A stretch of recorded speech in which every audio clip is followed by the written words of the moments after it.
This week, state Republican leaders are meeting in Fort Worth for their party's convention. The meeting is important because Republicans control of every branch of state.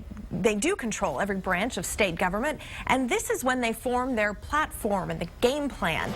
One hot topic that could make it on that platform is gun rights. Some groups want to carry more kinds of guns out in the open. We've told you about open carry protests like this one yesterday in Garland.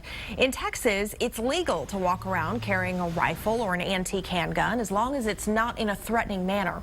Fort Worth officials say gun supporters are welcome at the convention, but because alcohol is being served, guns are not. But after some demonstrations led to panic, the National Rifle Association said protests in Texas have gone way too far.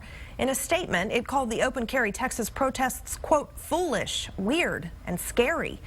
It makes folks who might normally be perfectly open-minded about firearms feel uncomfortable and question the motives of pro-gun advocates.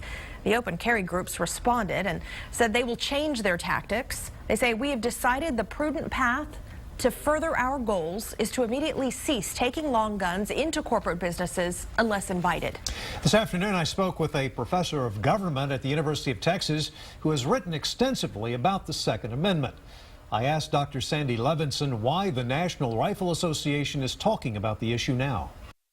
We're getting some pushback from, of all people, the NRA about this.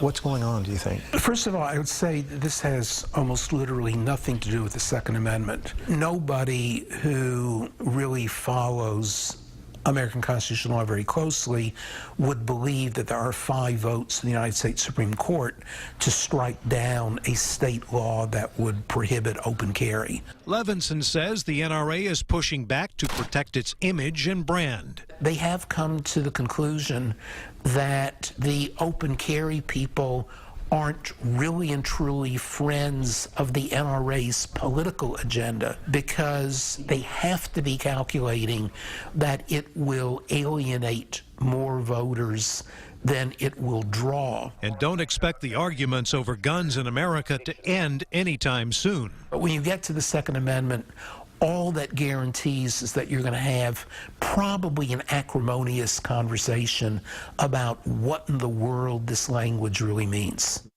Dr. Levinson says the Second Amendment is much like the First Amendment. It's open to many interpretations.